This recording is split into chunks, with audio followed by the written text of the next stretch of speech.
Estamos de volta para mais um Nolan Vlogs, trazendo sempre um disco da minha coleção maravilhoso, que eu gosto muito, que eu ouvia demais e que recomendo a todos vocês e que quero apresentar porque é da minha coleção.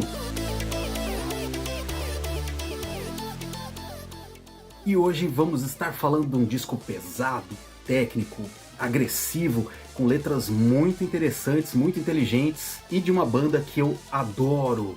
Estamos falando de Megadeth, Euthanasia, de 1994.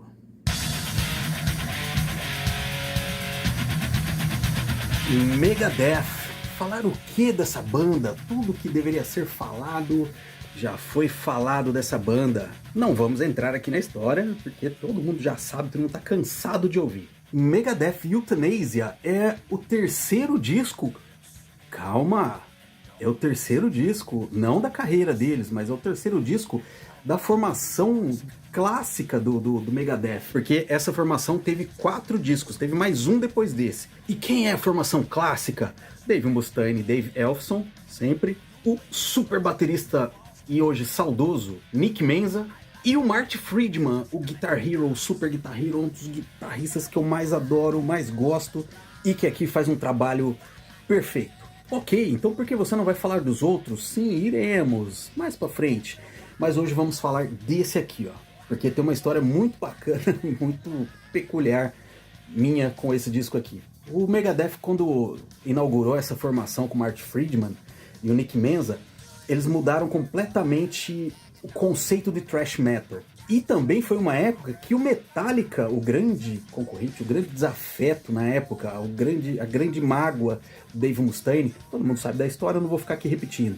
Mas o Dave Mustaine fez parte dos primórdios do Metallica, foi chutado, e depois ele formou o Megadeth, que é uma banda muito mais legal. E aí eles lançaram Rust in Peace, que foi mais ou menos na época ali, ó, do Black Album, e eles vieram muito pesados. O próximo é o Countdown to Extinction, que já tinha mais melodia e o Marty Friedman participando mais das composições. E aí a gente deságua nesse aqui, ó, que é onde tudo se encaixa, tudo fica estável. E vamos falar aqui, ó, dessa capa maluca. Como assim, ó, essa capa? Tem uma senhora pregando uns nenê no varal. Tudo isso tem a ver com o nome, que é um trocadilho. Euthanasia é a junção das palavras youth, que é juventude, e eutanásia, eutanasia, que é quando a pessoa escolhe não ficar mais vivo, se é que vocês me entendem. E aí pede uma autorização do Estado para fazer um procedimento lá para não ficar mais vivo.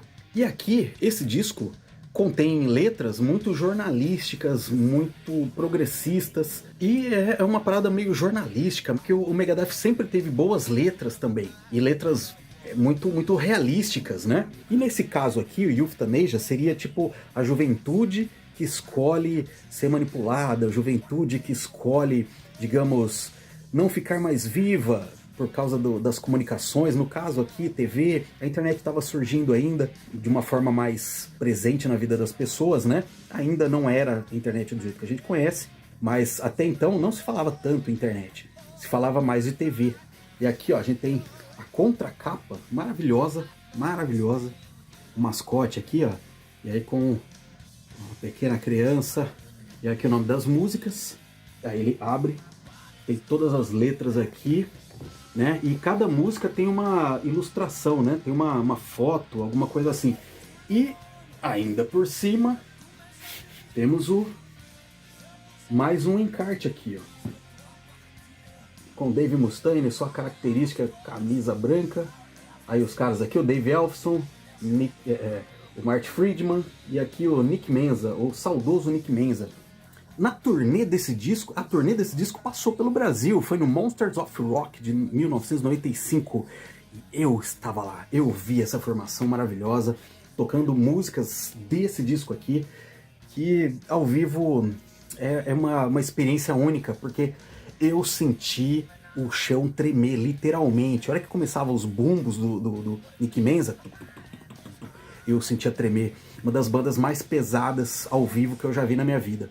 E a execução de tudo ali é perfeita. O Kiko Loureiro, que me perdoe, os fãs brasileiros, o Kiko Loureiro, ele pode até segundo o próprio Dave Mustaine, ser o melhor guitarrista que já passou pelo Megadeth, mas para mim, Marty Friedman é de longe o melhor, porque ele, entre outras coisas, contribui também muito na composição, e ele deu esse toque mais melódico para as músicas do Megadeth, né? Porque até então o Megadeth era aquele thrash ácido, e aqui ele ganha uma melodia. E nos 4 discos, né, que ele participou, o Megadeth muda um pouco, revoluciona esse thrash metal, traz uma melodia muito sensacional e que é a marca registrada dos caras, né? E o Megadeth, eu posso falar pra vocês que eles sempre lançaram bons discos. Ah, mas o Risk?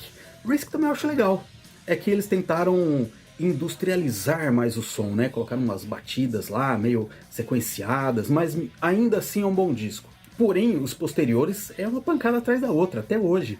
Todos os discos do Megadeth você pode ouvir que é aquele estilão mesmo, eles não caem. E já o concorrente Metallica só lançou coisa ruim, Eu me decepcionei muito a partir do Black Album do Metallica e não consegui mais ouvir direito. Eu consegui só ouvir a coletânea, o ao vivo, depois, esse último até que é bacaninha, mas nada que você queira ouvir de novo. Mas o Megadeth eu sou toda hora, é muito bom. E por falar em capa, né, o nome do cara é Hugh Syme.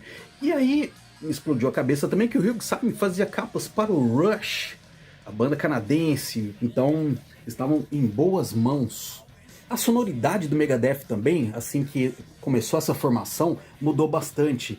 Esse disco foi produzido pelo Max Norman e o próprio Dave Mustaine também participando ali. Ele vendeu mais de 1 milhão só nos Estados Unidos também, né? Então ganhou um platina aí, porque vale a pena. Mas comparado aos outros discos, ele é mais linear. O lado A, ele abre Reckoning Day, que sempre tem aqueles riffs bem marcados e que já traz todo aquele peso da bateria, e a bateria muito bem gravada também, o som do baixo. O Megadeth tem um capricho sempre com a produção. Tudo é muito nítido, é muito cristalino, você consegue ouvir tudo, mesmo num volume muito alto, não cansa o ouvido, e é sempre muito bom ouvir as guitarras do Marty Friedman, eu sou muito fã. Então aí, ó, destaque, né, para a primeira música, a segunda que é Train of Consequences, é muito legal também. A terceira música, do lado A, ela se chama A Tout le Monde, isso mesmo, é em francês, não sei se a minha pronúncia tá correta, mas A Tout le Monde.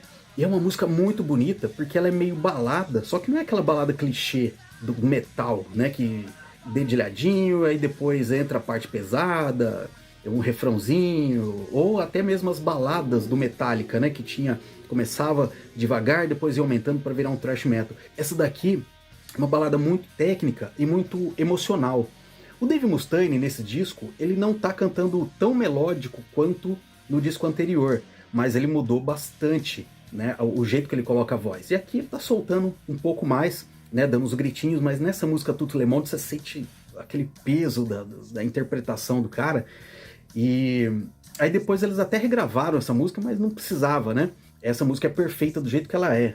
E quando eu tava no estádio, foi no estádio do Pacaembu, e aí todo mundo cantando em uníssono o refrão, que é muito forte. É uma música que tá toda hora no meu repeat aqui, e eu gosto demais. Todas as músicas desse disco são muito boas, muito bem gravadas. Não é o melhor disco, eu ainda prefiro os 2 anteriores, o Countdown to Extinction e o Rust in Peace, mas esse aqui é muito bom também. Falaremos dos outros em uma outra oportunidade. Esse disco tem muito refrão, né? Tem refrões assim que pega você, né? Até, vamos dizer assim, refrões meio, até com influência de hard rock. Aí tudo, né, vindo do Marty Friedman, que já era um cara rifeiro, que já era um cara que, por lançar discos instrumentais, ele tinha que fazer refrões para pegar ali. Geralmente a primeira música do lado B também é sempre um som mais pesado, e aí eles já tiram um pouco o pé do acelerador e viram um disco quase de heavy metal mesmo, aquele revão mais pesado, né?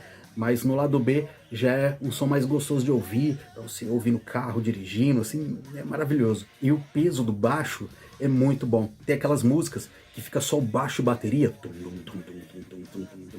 e aí depois entra a guitarra fazendo dueto, é uma coisa maravilhosa mesmo. Lembra muito aqueles revão tradicional, né, da New Wave. Então esse disco aqui eu recomendo demais. E a história peculiar minha com esse disco aqui é que, quando saiu, a indústria estava deixando de fazer vinis.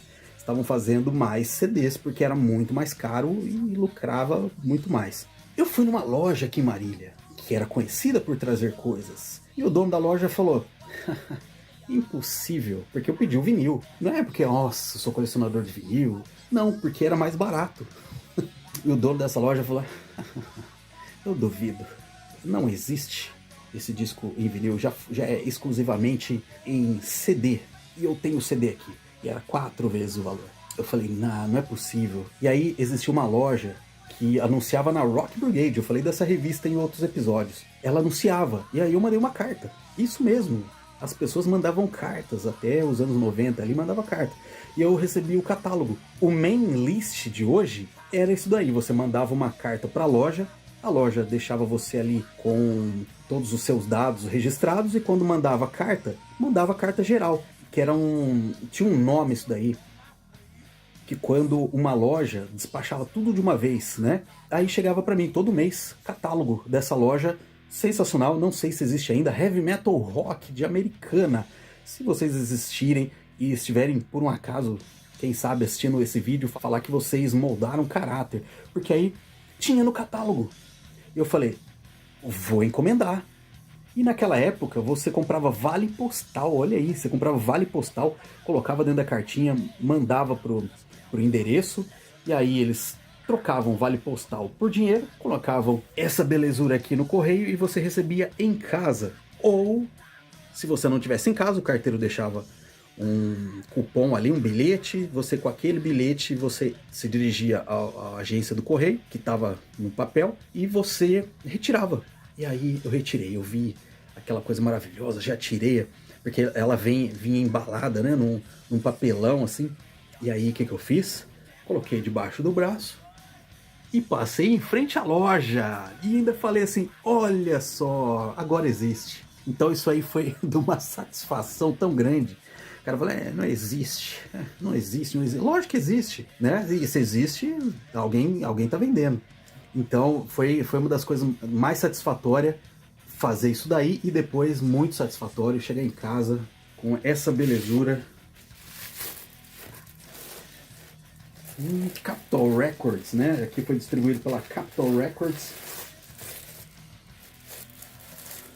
E aí aquela satisfação de ter realmente comprado um disco muito bacana e que até hoje é uma maravilha, inclusive na parte gráfica.